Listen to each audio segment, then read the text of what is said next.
Since it's a nice cool morning, I'm taking advantage of the good weather and got my 308 suppressed out here with me, dialing it in, zeroing it out at 100 yards. I love suppressed rifles.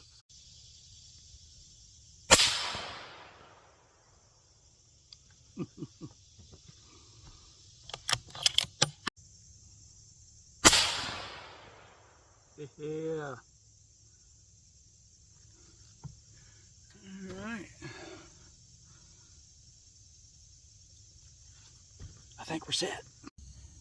All right, that was the last shot right there.